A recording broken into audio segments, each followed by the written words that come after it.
এটা খুবই দুঃখজনক। এই নির্বাচনের আপনার আগের ইতিহাসগুলির সাথে যদি এটা মিলান তবে আপনি এটার একটা হয়তো উত্তর পাবেন। এই যে আমাদের সামনে 12 তারিখের নির্বাচনটা কীভাবে শান্তিপূর্ণ হতে পারে, উৎসব মুখর হতে পারে, এমন নিরপেক্ষভাবে যেন তার দায়িত্ব পালন করতে পারে, এই সব ব্যাপারে আমাদের স্পেসিফিক কোনো পরিকল্পনা নির্দেশনা কি দিলেন? এখানে স্পেসিফিক পরিকল্পনা হলো এইবার হলো তারা নির্দ্বিধায় কোনো দলের পক্ষ না হইয়া সরকারি কর্মচারী হিসাবে কাজ করবে।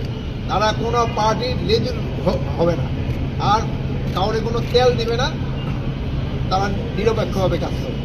উপদেষ্টার মধ্যে একটু শেরপুরের বিষয়টা বলবেন। 24 ঘন্টা সময় দিচ্ছে, 24 ঘন্টা পরে আইন শৃঙ্খলা পরিস্থিতির অবনতি হলে আপনাদের দায় নিতে হবে। এ পর্যন্ত একজনের এখন আইন শৃঙ্খলা বাহিনীর অবনতি হলে তো আমাদের দায় নিতে হবে না, এটা আমাদের দায়িত্ব আইন শৃঙ্খলা ঠিক রাখা।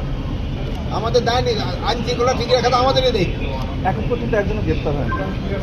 এখন হয়তো অনেক সময় তো গ্রেপ্তার হতে সময় নেয়, বাট আমাদের তো চলতেছে, যারা এটার সাথে জড়িত তারা অবশ্যই গ্রেপ্তার হয়েছে। সংখ্যা যে সময় এত বেশি ছিল, আর আপনারা যেরকম ভাইয়েরা মারামারি শুরু করে দেয়, সে সময় আরেকজনেরা এসে থামানো কিন্তু একটু অসুবিধা হয়।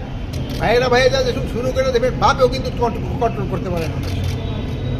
অন্য সময় সব মানে ওই সময় আবার কন্ট্রোল করতে পারে। এটা খুবই দুঃখজনক যে এই হওয়া, বাট এই নির্বাচনের আপনার আগের ইতিহাসগুলির সাথে যদি এটা মিলান তবে আপনি এটার একটা হয়তো উত্তর পাবেন।